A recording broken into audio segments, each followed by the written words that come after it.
Welcome to the daily સત્સંગ channel. આ ચેનલથી વચનામૃત સિરીઝને સાંભળી શકીશું. આ શ્રેણીમાં વચનામૃતને સારી રીતે સમજવા માટે ઉદાહરણો તેમજ વાર્તાઓનો સાથ લઈશું.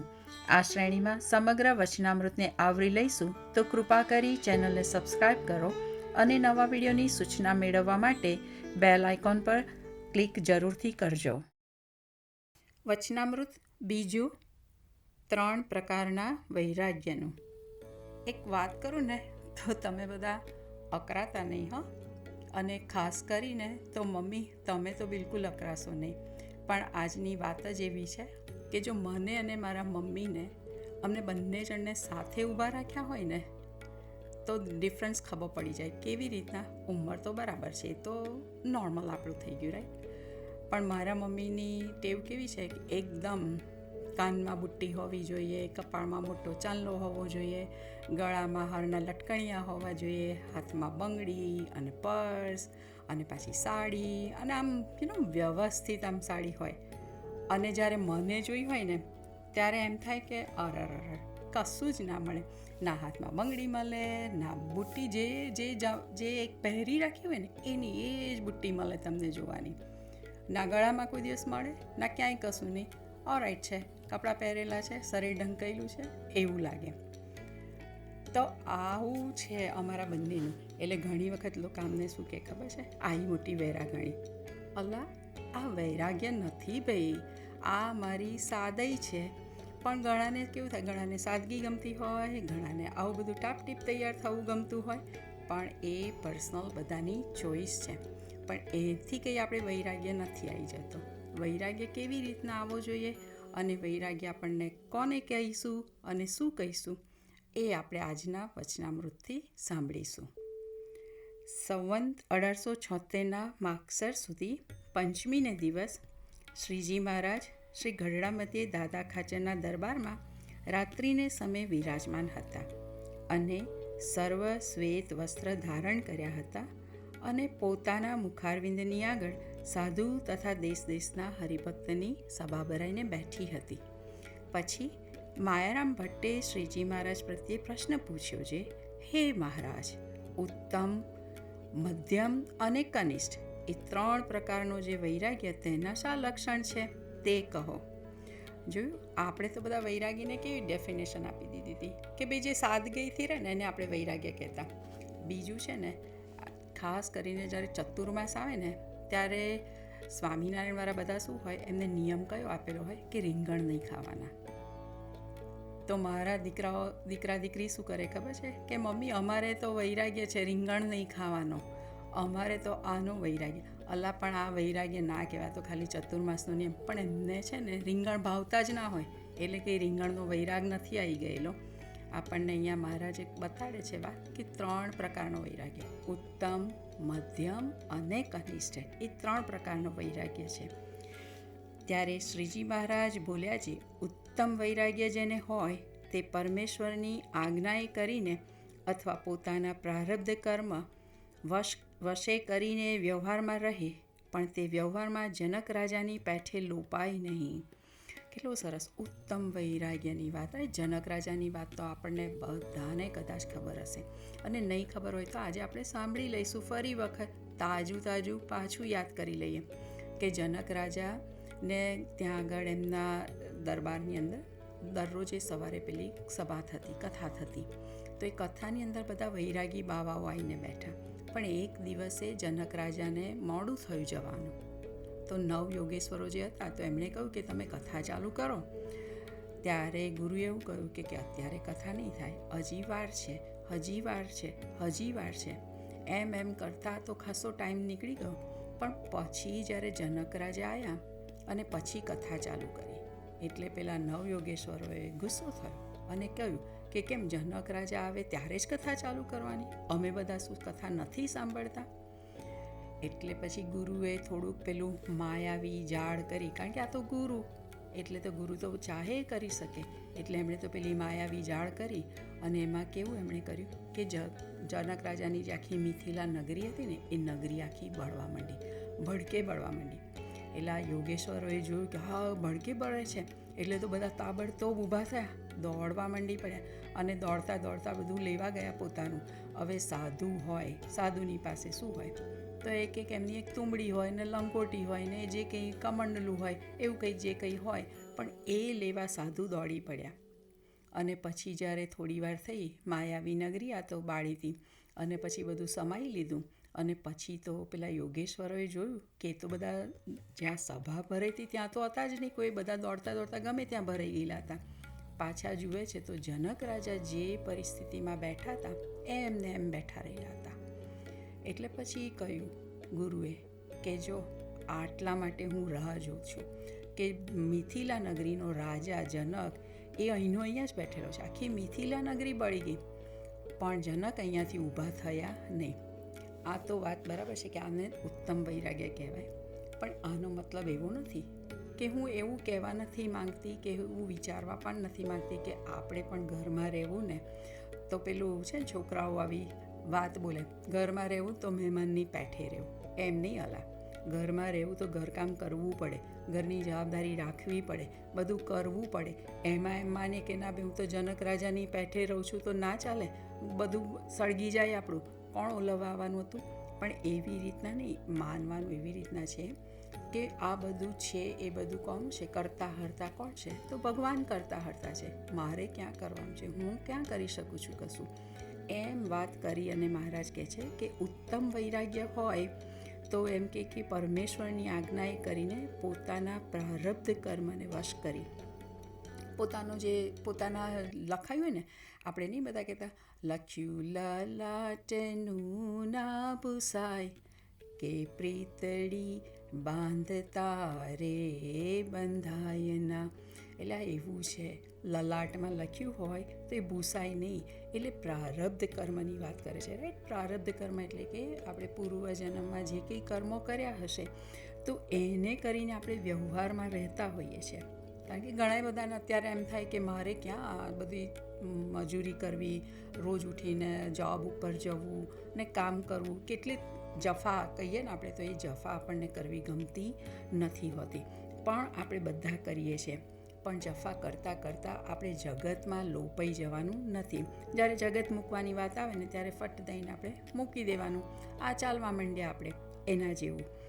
અને શબ્દ, સ્પર્શ, રૂપ, રસ અને ગંધ આ 5 પ્રકારના જે ઉત્તમ વિષય તે પોતાના પ્રારબ્ધ અનુસારે પ્રાપ્ત થાય તેને ભોગવે, પણ પ્રીતિએ રહિત ઉદાસ થકો ભોગવે.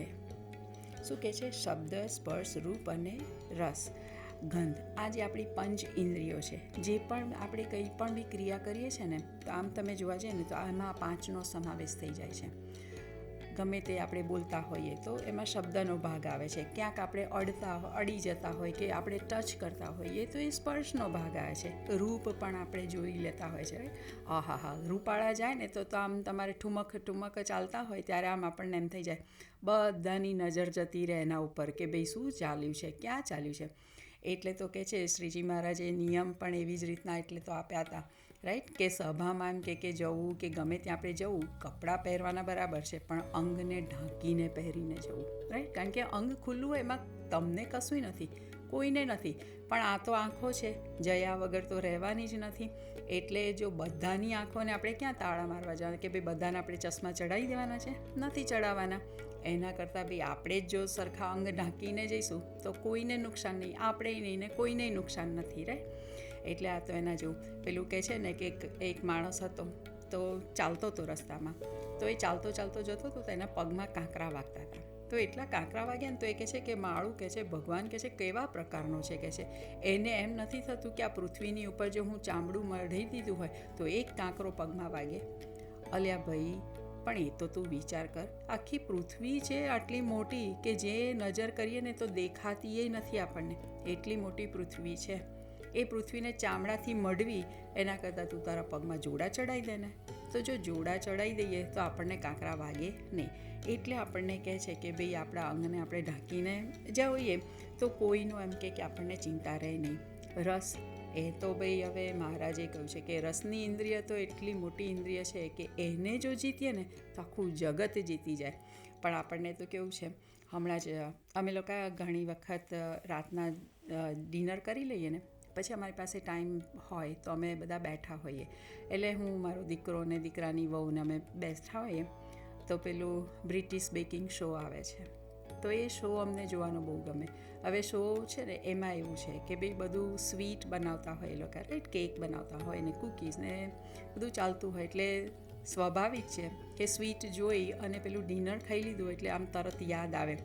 એટલે મારો દીકરો તરત કે મમ્મી તું આ શો તો જોઉં છું પણ જોડે જોડે કશુંક બનાવતી હોય તો કેટલું મજા આવે કે એટલે ઘણી બધી વખત એવું થઈ જાય કે ચોકલેટ ચીપ કૂકી બનાવી દેવાય કે પછી કંઈકનું કંઈક ગળ્યું ખાવાનું મન થઈ જાય. એટલે આ રસની ઇન્દ્રિય જ આવી છે કે જોયું નથી, જાણ્યું નથી, સાંભળ્યું નથી ને આમ તરત આમ પેલી લાળ દદડવાની આપણે ચાલુ થઈ જાય છે.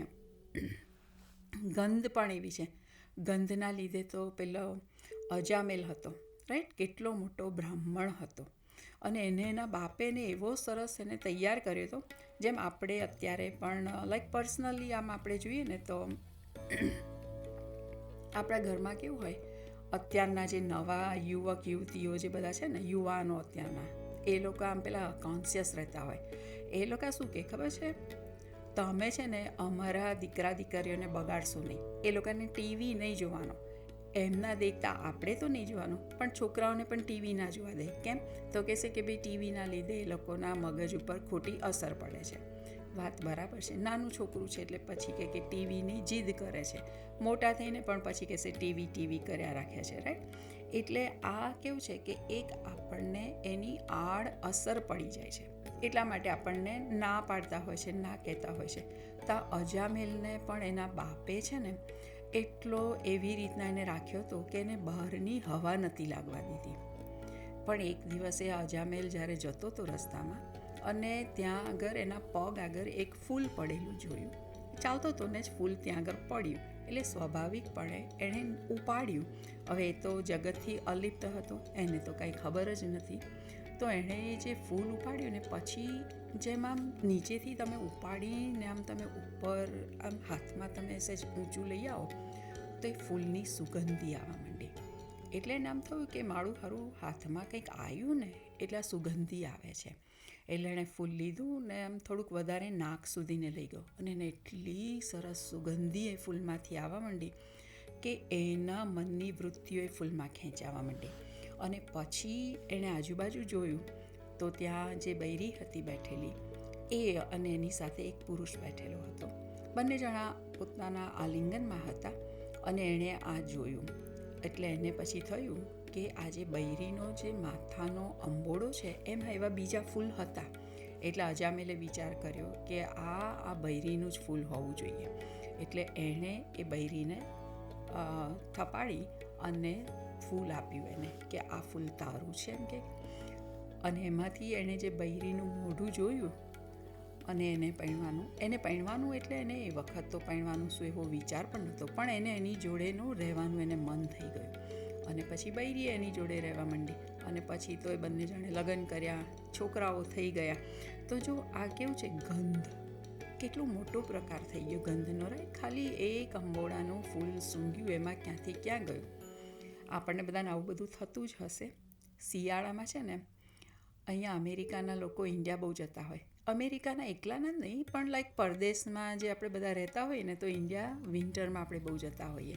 અને વિન્ટરમાં શું મળે ઇન્ડિયાની અંદર? મેથીની ભાજી, એ લીલી છમ જેવી મેથીની ભાજી હોય. અને તમે રસ્તામાં નીકળો ને, આ તો એટલા માટે હું કહું છું કે અમારે પણ આવું થયું હતું. હમણાં મેં 2 વર્ષ પહેલાં ગયા ને ઇન્ડિયા, તો જ્યાં પણ બી જઈએ ને ત્યાં મેથીની ભાજીની સુગંધી આવે. એ બધાના ઘરમાં લગભગ મેથીની ભાજીના ઢેબરા થતા હોય, કાં તો ગોટા થતા હોય. બહાર માર્કેટમાં જાય તો એ મેથીના ગોટા ગરમ ગરમ મળતા હોય. એટલે આમ પેલું કેવું કે આમ નામ સાંભળીએ ને આમ મોઢામાં પાણી છૂટવા માંડી પડે. તો આ કેવું છે, ગંધનો પણ પ્રકાર એવો છે કે એ જે એટલું ઉત્તમ છે કે કોઈ પણ બી આપણને ભોગવવાનું મન થઈ જાય. પણ અહીંયા મહારાજ શું કહે છે કે એને ભોગવે પણ કેવો ભોગવે તો ઉદાસ રહિત ભોગવે, ઉદાસ થકો ભોગવે. હવે આપણને આવું પંચ વિષયનું આવું સુખ મળતું હોય, હવે આને ભગવાન કહે કે આપણે ઉદાસે ભોગવવાનું તો કેટલું હાર્ડ પડે, આપણને ના ભોગવી શકાય. પણ અહીંયા કહે છે કે એ જે કરો ને તમે તો એમાંથી તમારે વૃત્તિ આપણે ભોગવવાનું તો છે જ, પણ કેવું કે મળ્યું તોય શું અને ના મળ્યું તોય શું, એના જેવું. દાળ ખાધી તોય શું ને ના ખાધી તોય શું, એવી રીતના જો આપણે ચલાવી લઈએ ને ત્યારે કહેવાય કે બરાબર છે. ઉદાસ થકો ભોગવે અને તે વિષય એને લોપી શકે નહીં અને તેનો ત્યાગ મોડો ન પડે અને તે વિષયને વિશે નિરંતર દોષને દેખતો રહે અને વિષયને શત્રુ જેવા જાણે અને સતશાસ્ત્ર અને ભગવાનની સેવા તેનો નિરંતર સંગ રાખે. રાઈટ, અહીંયા શું આપણને બધું કેટલું બધું આપણને કહી દીધું. રાઈટ, એક તો આપણને ભોગવવાનું, પણ ભોગવવાનું કેવું કે ઉદાસ રહી. થાળીમાં આવ્યું તોય શું, થાળીમાં જે કંઈ આવ્યું એ આપણે જમી લેવાનું, ના મળ્યું તો કંઈ નહીં, ના મળ્યું તો ઉપવાસ થઈ ગયો એમ માની લેવાનું. પણ એવી રીતના આપણે એમાં લોપાઈ નહીં જવાનું કે ભાઈ મને તો આ જ જોઈએ, મારે તો ઘીવાળી જ રોટલી જોઈએ, મારે તો રસમાં ઘી જોઈએ ને સૂંઠ જોઈએ ને મીઠું જોઈએ ને કંઈ બધું જોઈએ. પણ એમાં શું કહે છે કે જે આવ્યું એ થાળમાં જે આવ્યું એ આપણે જમી લેવાનું, એના પણ એમાં આપણે વિષયમાં લોપવાનું નહીં. આપણો જે ત્યાગ છે એ ત્યાગને મોડો ના પડે અને વિષયને વિશે નિરંતર દોષને દેખતો રહે. રાઈટ, કારણ કે આ બધા વિષયો કેવા છે, ભોગવાના તો છે જ, પણ આપણે બધાને ખબર છે કે પેલા ગોળના લાડુ તો એમ કે જમતા તો એમ કે સારા લાગે, ઝેરના લાડવા. ગોળના તો સારા લાગે, હા, પણ ઝેરના લાડવા કેવા લાગે કે ખાતા તો બહુ સારા લાગે, પણ થોડી વાર જાય ને પછી શું થાય, ગળા ઉપર બે હાથ જતા રહે, પછી ગળું ઝાલે અને પછી ક્યાં જાય, રામ બોલો ભાઈ રામ, એમ થઈ જાય આપણું. એટલે કે છે કે આપણે આ વિષયો બધા જ આવા છે, આપણે છે ને બધાએ તપાસ કરી જોવાનું છે. આપણે મેં તમને વાત કરી હતી ગયા વખતે પણ, રાઈટ, કે કમેન્ટ બોક્સમાં આપણે કમેન્ટ લખજો. તો આ વખતે પણ તમને આ પ્રશ્ન પૂછું છું, તો તમે એનો જવાબ બધા લખજો કે આપણને વિષયમાં તો આપણને મહારાજ કહે છે કે ભાઈ વૃત્તિ તોડો અને વિષયથી આપણે આવી રીતના ભોગવો, પણ એમ કે એ ઉદાસ થકા ભોગવો. તો આનો આપણને કોઈ જવાબ આપણને કોઈ બધા લખી મોકલશો કે તમે કેવી રીતના વિષયને ભોગવો છો છતાં પણ ઉદાસીનતાથી ભોગવો છો, કે ઉદાસ રહેવાય છે કે ઉદાસ નથી રહેવાતું. રાઈટ, તો એ આપ ખાસ જરૂરથી આની અંદર કોમેન્ટ બોક્સમાં લખજો. મજા આવશે આપણને, અને આને વાંચીશું ને જ્યારે આપણને, તો ત્યારે આમાંથી આપણને ખૂબ એમ થશે, જાણપણું આપણને મળશે કે મારે શું કરવું જોઈએ અને કેવી રીતે કરવું જોઈએ. રાઈટ, અને દેશ કાળ સંગ આદિ જો કઠણ આવી પડે તો પણ એની જેવી સમજણ તે મોડી પડે નહીં. કેવું, દેશ કાળ સંગ આદિ કઠણ આવી પડે. રાઈટ, આપણને કયા દેશમાં એવું થાય કે કઠણ આવી પડે, આપણે ઘણી વખત દેશ એટલે આપણને એવું થાય કે મારું સ્થાન બદલાઈ જાય ને એ દેશ આપણે માનવાનું. રાઈટ, એવું નથી કે ભાઈ ભારતમાં છું તો ભાઈ અમેરિકામાં છું તો લંડનમાં, એવી રીતના નથી. એક ગામમાંથી બીજા ગામમાં અથવા એક ઘરમાંથી બીજા ઘરમાં, એને પણ આમ દેશ કહેવાય. પછી કાળ, આપણે તો બધા કેવો આમ આપણે બધા બોલીએ છીએ, પણ બધાના હાથમાં જોઈએ ને તો ગુરુની વીંટી લટકાઈ પહેરીને આપણે ફરતા હોય છે. કેમ? તો પૂછે કે મને તો ગુરુ નડ્યો. એટલે ભાઈ ગુરુ નડતો હશે કોઈને? આમ તો આપણે ગુરુ પાસે જઈએ છીએ, કારણ કે ગુરુ અંધારામાંથી ઉજાસ કરે એનું નામ ગુરુ, અને પાછા હાથમાં તો આપણે શું પહેરે છે, ગુરુની વીંટી પહેરીને આપણે ફરીએ છીએ. ગુરુ નડે, ગુરુ નડતો નથી.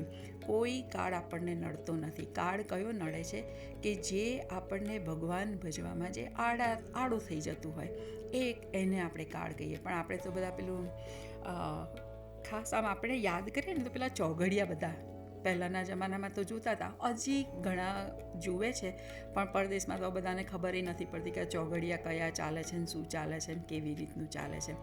એટલે બધા ચોઘડિયા જોતા હતા. અને પછી ભાઈ એમાં અમૃત આવે તો સારું, શુભ આવે તો સારું. પણ જો પેલો કાળ આવ્યો ને તો કહેશે ભાઈ કાળમાં બહાર ના નીકળાય, ચલમાં બહાર ના નીકળાય. અલ્યા ભાઈ છોકરું જન્મે છે તો શું એ ચોઘડિયું જોઈને જન્મ્યું હતું કે ભાઈ હું કાળમાં આવ્યો છું, શુભમાં આવ્યો છું, હું તો આવ્યો છું. અને ઘણા બધાના પછી જન્મોત્રી આપણે લખાવડાવીએ છીએ, અને પછી કે ભાઈ એની જન્માક્ષરમાં તો આ લખ્યું છે ને પેલું લખ્યું, મંગળ લખ્યું, ગુરુ લખ્યું, બધું લખ્યું. પણ જ્યારે એ દીકરો કે દીકરી પૈસા કમાઈને લાવતા હોય છે તે મા બાપને કેટલું સારું લાગે છે. વિચાર કરીએ આપણે. રાઈટ, આપણે આવું બધું વિચારતા હોઈએ છીએ, જોતા હોઈએ છીએ. તો કાળ કે કોઈ ખોટું નથી કાળ, પણ કાળ શું છે કે જો ભગવાનને ભજવાની અંદર કશુંક આપણને નડી ગયું તો એ બી કાળ. આ તો કંઈ બિલાડી આડી આવી એટલે મારે જોબ પર ના જવાય, એમ વિચાર કરીએ ને તો ઘેરનું ઘેર જ બેસી રહેવું પડે. ઘણાના ઘરમાં તો છે ને કાળી બિલાડી જ હોય છે પાળેલી, તો એ તો બિચારા નોકરી જ નહીં કરવાની, એવું થઈ જાય. એવું ના ચાલે, એને એવું ના હોય કાળી બિલાડી આડી આવી એવું ના ચાલે. એમ તો પછી ઘરમાં રહેવું પડે આપણે, એટલે તો ઉપરથી આપણું ઘર બરબાદ થઈ ગયું. અને પછી બ્લેમ શું કરીએ? કાળી બિલાડીને. કાળી બિલાડીને બ્લેમ નથી, આપણે નોકરી કરવા નહોતા ગયા. એટલે આમ જોવા જેવી વસ્તુ છે કે આવું બધું આપણે અનુમાન કરી લેતા હોઈએ છીએ, પણ આવું અનુમાન ના કરાય. કાળ એવું એને ના કહેવાય, રાઈટ. પછી સંઘમાં આપણે જો એમ કે કઠાણ આવી પડે તો ઘણી વખત આપણને સંઘદોષ લાગી જતો હોય છે, કારણ કે આપણને બધાને ટેવ કેવી હોય છે, ચોપડી ખરીદતા હોઈએ ને તો ઉપરનું પૃષ્ઠ જોઈએ કે ઓહ આ ચોપડી તો કેટલી સરસ દેખાય છે, ઓહ આ સાડી તો કેટલી સરસ દેખાય. એટલે ભાઈ પણ પહેલાં સાડીનું મટીરિયલ તો જોતું. આ તો વૈરાગની વાત છે ને એટલે સાડી યાદ આવી ગઈ, પણ એવું નથી. એટલે આપણે બધા કેવી વાત આમ જોવા જઈએ છે કે ઉપરનું જોઈ અને આપણે રાજી થઈ જઈએ છીએ, પણ અંદરનું કન્ટેન્ટ આપણે જોવાનું છે કે અંદર શું લખેલું છે. તો સંઘ પણ આપણને એવું છે કે ઘણી વખત આપણે યાદ કરાવો ને તો દુબળી ભટ્ટનો એક પ્રસંગ છે. દુબળી ભટ્ટને કેવું હતું કે જ્યારે પેલા 13 દોકડા આપ્યા હતા ગોપીનાથજીનું મંદિર બનાવવા માટે, રાઈટ. હવે બધાને કેવું આમ થતું કે 13 દોકડા એટલે પૈસા, રાઈટ. જૂના જમાનામાં એવું નાણાંને કહેતા હતા કે દોકડા, એક ગાંઠમાં એક દોકડો, એમ એમના પાઘની ગાંઠને 13 ગાંઠો મારેલી હતી. અને 13 ગાંઠો એમણે છોડી અને એમાંથી એક પૈસો કાઢી અને મહારાજને, શ્રીજી મહારાજને ભેટમાં આપ્યો. શેના માટે? તો કે ગોપીનાથજીનું મંદિર બનાવવા માટે. તો મહારાજે જય બોલાવી કે ગોપીનાથજી મહારાજની જય. હવે 13 દોકડા હતા. હવે જો આમ ઉપરથી જોવા જઈએ ને તો એનો સંગ કોઈ કરે નહીં, કોઈ ના કરે, કારણ કે એવા એના હાલ હવાલ નહીં કે જે ગંધાતા હોય, નાયા ના હોય, કપડાના ઠેકાણા ના હોય, ફાટેલા તૂટેલા, પગ સરખા ના પહેરેલા હોય, કશું જ એવું નહીં, આમ ગમે નહીં એવું. પણ અહીંયા શું કહે છે કે એવાનો સંગ સારા અર્થે લઈ જાય. પણ ઘણી વખત આમ અપ ટુ ડેટ પહેરીને જતો હોય પણ એ ધંધો જો ખરાબ કરતો હોય તો એવાનો સંગ, તો એમ કે એવાનાથી આપણે ચેતી, એ જો કંઈ આપણને નડે ને તો એને કહેવાય કઠાણ કાળ આવી પડે તો પણ એમ કે એની સમજણ મોડી પડે નહીં. સમજણ કઈ સમજણ છે? તો આ જે વિષયની પ્રત્યે જે આપણને આસક્તિમાંથી બહાર લઈ જાય તો એમાંથી આપણને જે બહાર કાઢી નાખતું હોય ને એ સમજણને, રાઈટ. કારણ કે આપણે તો કેવું છે, ઉત્તમ વૈરાગ્યની વાત કરે છે મહારાજ અહીંયા આગળ. તો એવો જે હોય એની સમજણ મોડી પડે નહીં, એને ઉત્તમ વૈરાગ્યવાળો કહીએ. એટલે કેટલી બધી આમ ઉત્તમ માટે તો મહારાજે ઘણી જબરજસ્ત આપણને વાત કરી દીધી. એની અંદર આપણે જોઈએ તો દેશ, કાળ, સંઘ આને પણ આપણે ધ્યાનમાં રાખવાના કયા, રાઈટ. પછી હવે આપણે જોઈએ કે બીજો જે આપણે પ્રકાર કહેતા હતા મહારાજ કે મધ્યમ પ્રકારનો, કે જેમાં કેવું કે લાઈક આપણે આગળે નહીં અને પાછળે નહીં, નીચાય નહીં, આપણે મધ્યમ કદના સારા, કારણ કે આપણી બહુ વાહવા ના થવી જોઈએ અને આપણને કોઈ ઉતારી ના પાડેલા હોવા જોઈએ, રાઈટ. તો એવા મધ્યમની, તો મધ્યમ પ્રકારનું વૈરાગ્ય આપણે જોઈએ કે એમાં મહારાજ શું કહે છે? તો કહે છે જેને મધ્યમ વૈરાગ્ય હોય તે પણ ઉત્તમ એવા જે 5 પ્રકારના વિષય તેને ભોગવે પણ તેમાં આસક્ત ન થાય, રાઈટ. એટલે પહેલો તો નિયમ પાછો એ તો આપણે પાડવાનો જ છે કે ઉત્તમ પ્રકારના આપણે વિષયોને તો ભોગવવાના છે પણ એની અંદર આપણે લોપાઈ જવાનું નથી, લોભાવાની વૃત્તિ એમાં રાખવાની નથી, રાઈટ. પેલું ઉજ્જૈનનો એક રસ્તો પૂછ્યો હતો, મુક્તાનંદ સ્વામી હતા તો એમને બ્રહ્મચર્યનું બહુ આમ એ થયેલું કે હું બ્રહ્મચર્ય પાડું, પણ એમને કોઈ એવા સરખા ગુરુ કે સાધુ કે સંત એમને ભેટો થતો નહોતો. એટલે એક દિવસ એમને રસ્તા ઉપર જોયા તો એક મહારાજ હતા, તો બહુ ઓલ્ડ, એકદમ આમ વૃદ્ધ પુરુષ હતા અને એમણે જે પેલું કૌપિન પહેરી રાખેલું તો એનો જે છેડો હોય ને તો એ છેડા ઉપર મોટું તાળું લટકાઈ રાખેલું હતું. તો એમને એવું થયું કે આ જે સાધુ છે એમ કે એટલે સાધુ બ્રહ્મચારી જેવા દેખાતા હતા, તો એમ કે એણે આટલું મોટું તાળું લટકાઈ રાખ્યું છે. એટલે કેવી રીતના પેલું આમ આપણે લુંગી પહેરી હોય તે લુંગી પહેરી અને પછી કેડેથી એવી સાંકળ લઈ અને એને તારું મારી રાખેલું, એટલે લુંગી ઉતરી ના પડે કે નીકળી ના જાય, કશું નહીં, એવી રીતના હતું તાળું મારી રાખેલું. એટલે પછી મુક્તાનંદ સ્વામીએ વિચાર કર્યો કે આને છે ને બરાબર લાગે છે કે આ બ્રહ્મચારી છે.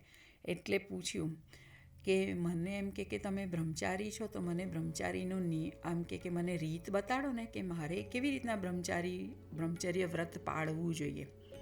ત્યારે પેલા જે સંત બાવાજી કે જે કંઈ આપણે કહીએ ને એ રીતના બ્રહ્મચારીજી, એણે એવું કહ્યું કે 40 વર્ષ પહેલાં મેં અહીંયા આ રસ્તા ઉપર એક બાઈ બેઠી હતી. એ બાઈને મેં પૂછ્યું કે ઉજ્જૈન જવાનો રસ્તો કયો? તો એ બાઈએ જે હાથનું લટકું કર્યું ને, એ લટકું આજે 40 વર્ષે પણ મને એવું ને એવું તાજું ને તાજું યાદ છે. ખ્યાલ આવ્યો બધાને અહીંયા આગળ કે જો 40 વર્ષ પહેલાંનું લટકું યાદ છે તો મારું બ્રહ્મચર્ય ક્યાં ગયું? આ તો ખાલી પેલું કૌપીને તાળું મારી રાખેલું છે, બાકી કંઈ જ છે નહીં. એટલે અહીંયા આગળ એ બહુ હાર્ડ છે, પણ અહીંયા તો એ મહારાજ શું કહે છે કે પહેલો તો આ નિયમ તમારે પાળવો જ પડશે. ઉત્તમની અંદર પણ આ વસ્તુ છે અને મધ્યમની અંદર પણ આ જ વસ્તુ છે. એટલે મહારાજે તો આપણને પાછા પંચ વિષયમાંથી બહાર જ કાઢી લીધા છે, રાઈટ? આસક્ત ન થાય, અને જો દેશ કાળ સંગ કઠણ પ્રાપ્ત થાય તો વિષયને વિશે બંધાઈ જાય અને વૈરાગ્ય મંદ પડી જાય. એટલે આગળ આપણે જોયું ને કે દેશ કાળ સંગ કઠણ, પેલું કહેવત છે ને કે જાના થા જાપાન ને પહોંચ ગઈ ચીન, એના જેવું થાય. નીકળ્યા હતા તો ઘરેથી મંદિરે જવા માટે, પણ રસ્તામાં શું આવે, અમારે ત્યાં આગળ અમે જ્યાં પહેલાં એટલાન્ટામાં મંદિરે જતા ને, તો ઘણી વખત એમ થાય દૂરથી જતા હતા અમે લોકો. દૂર એટલે લગભગ 80-82 માઇલ વન વે થતું, એટલે દૂર ઘણું બધું થઈ જાય, 1.5 કલાક થઈ જાય. તો એવું વિચાર કરીએ કે ચલો ને આજે એમ કે ઇન્ડિયન ગ્રોસરી બાય કરતા જઈએ, શાકભાજી લાવવાનું હોય કે દાળ ચોખા કે વોટેવર જે કંઈ લાવવાનું હોય, તો એમ થઈ જાય કે આપણે લઈ આવીએ. પણ જ્યારે લેવા જઈએ ને તો બાજુમાં જ રેસ્ટોરન્ટ પાછી આવે, એટલે ત્યારે એમાં એ પણ વિચાર આવે કે હવે ચાલ ને અહીંયા આગળ આવ્યા જ છીએ અને ત્યાં આગળ જો ભૂલે ચૂકે કોઈ બહેનપણી સહીપણી મળી ગઈ અને એવું કહી દે કે ચલ લંચ કરીને પછી જજે ને મંદિરે, હવે તારી સભા તો મોડી જ છે ને, અત્યારે ક્યાં વહેલી છે સભા? એટલે જાય પછી રેસ્ટોરન્ટમાં, અને પછી શું થાય, રેસ્ટોરન્ટમાં જાય એટલે વાતોય વર્ગે, અને પછી એમને એમ કરતાં મોડું થઈ જાય. એટલે એમ થાય કે હવે તો પાર્કિંગ નહીં મળે મંદિરમાં, હવે શું મોડું થઈ ગયું, ચાલ હેડ સભા ચાલુ થઈ ગઈ, એમ કરીને ઘેર પાછા આવે. હીરો ગોગે જઈને પાછો આવ્યો. એટલે કે જાના થા જાપાન અને પહોંચ ગઈ ચીન.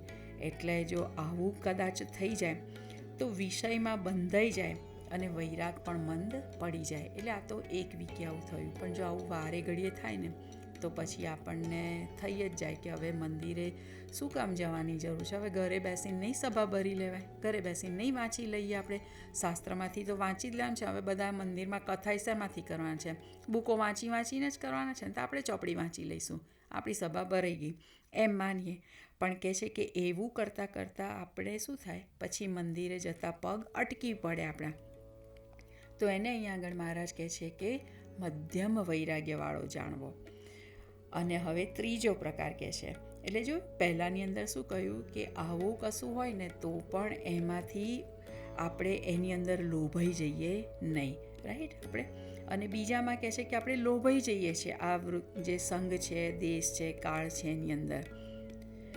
હવે ત્રીજો પ્રકાર જોઈએ, અને જે કનિષ્ઠ એટલે કે સૌથી ઉતરતો પ્રકાર વૈરાગ્યવાળો હોય તેને સામાન્ય અને દોષેયુક્ત એવા પંચ વિષય જો પ્રાપ્ત થાય અને તેને ભોગવે તો તેમાં ન બંધાય, અને જો સારા પંચ વિષય પ્રાપ્ત થાય અને તેને ભોગવે તો તેમાં બંધાઈ જાય. જોયું? હવે અહીંયા આગળ પાછી 2 કલમ મૂકી. પંચ વિષય તો ભોગવવાના કયા છે, અને આપણને એમ થઈ જ જાય છે કે હવે જમવા બેઠા છીએ અને જો એમાં 5 પકવાનવાળું ભોજન આવે ને તો આમ મજા પડી જાય. જોડે સ્વીટ ડીશ આવે, પછી જોડે ફરસાણ આવે અને તાજા ગોટા ને એ બધું આવે તો આમ મજા આવી જાય.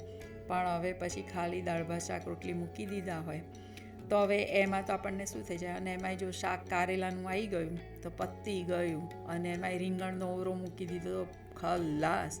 ભાવતું ના હોય ને તો એમ થઈ જાય કે આ ક્યાં આવ્યું, મારે તો રીંગણની જોડે વૈરાગ્ય જ છે. એટલે એ વખતે એ ડીશ આપણને ભાવે નહીં, ખાલી ખાવા ખાતર ખાઈ લીધું. અને જો પેલા પકવાન સારા ભોજન આવે ને, પીઝા પાસ્તા આવે ને, તો આમ જીભ કેવી આમ લથબથ થઈ જતી હોય આપણી. એટલે એની અંદર આપણે પાછા લોભાઈ જઈએ છીએ, રાઈટ. એટલે એક બાજુ ભોગવાય ખરું અને બીજું નાય ભોગવાય. ગમ્યું તો ભોગવવાનું, ના ગમ્યું તો કાઢી નાખવાનું. અને જો સારા પંચ વિષય પ્રાપ્ત થાય અને તેને ભોગવે તો તેમાં બંધાઈ જાય, તેને મંદ વૈરાગ્યવાળો કહીએ. તો અહીંયા આગળ આપણને ત્રણેય પ્રકારના વૈરાગ્યની વાત કરી છે. એટલે અહીંયા આગળ આપણને શું કહે છે કે 3 પ્રકારનો વૈરાગ્ય, આપણે આને વૈરાગ્ય કહેવાનું છે. કે આપણે જે શરૂઆતમાં મેં વાત કરી, રાઈટ, કે આપણે ટાપટીપ તૈયાર થઈએ અને ના થઈએ એમાં વૈરાગ્ય નથી આવતો. એ તો દરેકની પોતપોતાની ઈચ્છા આપણે કહીએ, રાઈટ, કે મને નથી ગમતું એટલે હું નથી કરતી. પણ એનો મતલબ એવો નથી કે મારા મમ્મી કરે છે તો એમને નહીં હોય વૈરાગ્ય. એટલે એવું નથી. એટલે બહેનો કે ભાઈઓ જે પણ બી સાંભળતા હોય, રાઈટ, તમને જેના પ્રત્યે વૃત્તિ હોય એના માટે હું એવું નથી કહેતી કે તમે આવું ના કરશો. તમને ઈચ્છા હોય તો કરવાની જરૂરથી, પણ એ વૈરાગ્યની વાત નથી. વૈરાગ્યની વાત કેવી છે કે જે પંચ વિષયને ભોગવવા, પણ કેવું કે એમાં આપણે આસક્ત ના થઈ જવું, એમાં આપણે લોભાઈ ના જવું જોઈએ, રાઈટ. તો અહીંયા આગળ આપણને એવું કદાચ કોઈને થતું હોય તો આપણે જરૂરથી આપણે કોમેન્ટ બોક્સમાં લખજો. અને આપણે આને સબસ્ક્રાઈબ કરવાનું ના ભૂલી જતા. અને જોડે બેલ આઇકોન તો આપણે ખાસ દબાવવાનું જ હોય. અને આને જો આપણે ઇન્ટરેક્ટિંગ બનાવીશું ને તો બહુ જ મજા આવશે, કારણ કે તમારા કોમેન્ટ્સ મને વાંચવા ગમે છે અને હું વાંચીશ તમારા કોમેન્ટ્સ. અને એ કોમેન્ટ વાંચીને પછી આપણે એના ઉપર પણ વાત કરીશું ને, તો તમે મારી જોડે ને હું તમારી જોડે, મેં બક કરતા અને તુમ સુન કરતા એના જેવું નહીં, પણ આપણે સાથે મળી અને જો કરીશું ને તો બહુ જ મજા આવશે. તો અહીં આગળ આપણે ઇતિ વચનામૃતમ ગરડા પ્રથમ પ્રકરણનું બીજું જે તે થયું.